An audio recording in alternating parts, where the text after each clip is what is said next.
হোটেলের বাবুর্চির একটা সিক্রেট রসুনের ভর্তা হচ্ছে এই ভর্তাটা। আর এই ভর্তাটা এতটাই আনকমন যে তোমরা সচরাচর যত ধরনের রসুনের ভর্তা খাইছো তার থেকে অনেক বেশি স্পেশাল। সো হাই, আসসালামু আলাইকুম আমার মেয়ে ভাই বুঝিরের সবার কি অবস্থা? আমি তোমরা নেত্রকোনার বুঝি আকাশী জাকারিয়া। আর এই রসুনের ভর্তাটা কালেক্ট করতে কিন্তু আমার মেলা কষ্ট হইছে, কারণ আমি যার কাছ থেকে রেসিপি কালেক্ট করি, মানে যে বাবুর্চি আঙ্কেলের কাছ থেকে রেসিপিটা কালেক্ট করি, তিনি অসুস্থ ছিলেন।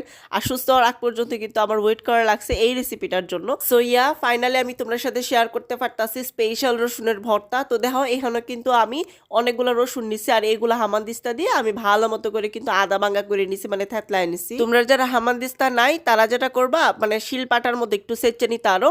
আর এইদিকে দেখো আমি রসুনগুলা দিয়ে দিলাম একটা পাত্রে, তারপরে হলুদের গুঁড়া, মরিচের গুঁড়া, ধনিয়ার গুঁড়া, জিরার গুঁড়া একসাথে সবগুলা দিয়ে এখন সুন্দর করে মাখায় নিতাছি। তারপরে অল্প একটু পানি দিয়ে কিন্তু আমি একটা গ্রেভি তৈরি করে নিতাছি। আর এই গ্রেভিটা 10 থেকে 15 মিনিটের মতো মেরিনেট করে রাখতে হইব। এরপর দেখো একটা প্যানের মধ্যে আমি বেশায় কত আনি সরিষার তেল দিয়ে দিলাম। অবশ্যই এই রান্নাটা কিন্তু তোমাদের সরিষার তেলে রান্না করতে হবে। এরপরে দেখো আমি আস্ত কতগুলা রসুনের কোয়া দিয়ে দিছি এবং সাথে কতগুলা পেঁয়াজ কুচি দিয়ে দিছি।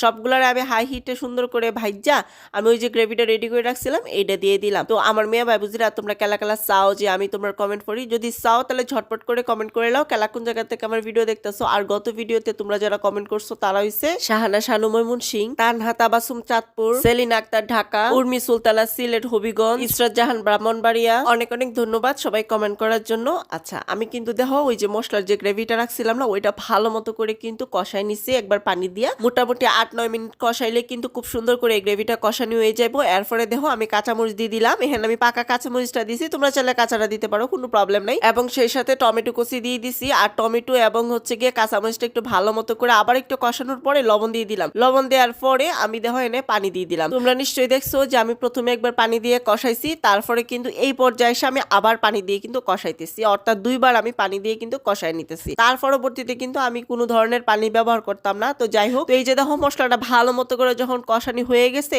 এরপরে আমি এনে মূলা কুচি দিতেছি। আমি আগে বাগে একটা কথা কই রাখি মেয়ে ভাই বুঝিরা, তোমরা যদি মূলাটা পছন্দ না করো তাহলে স্কিপ করিও, কোনো সমস্যা নাই। তবে তোমরা যদি একবার চাও যে আমি একটু টেস্ট করে দেখতে চাই যে মূলা দিয়ে এটা কিরকম স্বাদ, তো তোমরা অবশ্যই টেস্ট করে দেখো। আর আমি গ্যারান্টি দিয়ে কইতাছি টেস্ট করার পরে তোমরা বুঝতাই না যে এখানে মূলা দেওয়া হয়েছে, এবং কোনো ধরনের কোনো স্মেল থাকবে না, গন্ধ থাকবে না, কিচ্ছু থাকবে না মূলার। তবে একটা জিনিস ফলো করতে হবে, এটা হচ্ছে গিয়া বেশি করে কিন্তু এখানে রসুন দিতে হইব, যেহেতু রসুনের ভর্তা, সো রসুনের পরিমাণটা কিন্তু একটু বেশি দিতে হইব। আচ্ছা যখন দেখবে যে 95% এই ভর্তাটা হয়ে গেছে, এরপরে চিলি ফ্লেক্সটা দিয়ে দিবা। যদি বাসায় চিলি ফ্লেক্স না থাকে তাহলে শুকনা মরিচ দিয়ে দিও 2টা সিরে আর কি উপর দিয়া।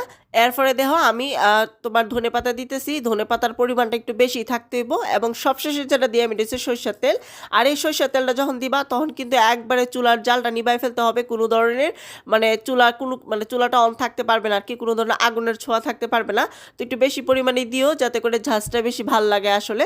তো এই যে দেখো মোটামুটি হয়ে গেছে। আমার মেয়ে ভাই বুঝিরা তোমরা যদি চাও যে এই রসুনের ভর্তাটা অন্যজনের দেহ হোক সি হোক তাহলে শেয়ার করে দিবা, বা যদি উপকারী মনে হয় তাহলে শেয়ার করে দিও।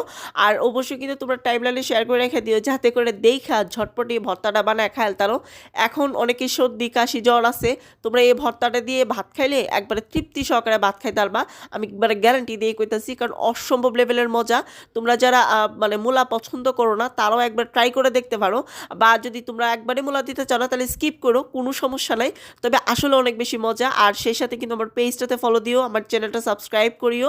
আর খাইতে একবারে ডাহাতি লেভেলের ইয়াম মানে ইয়াম।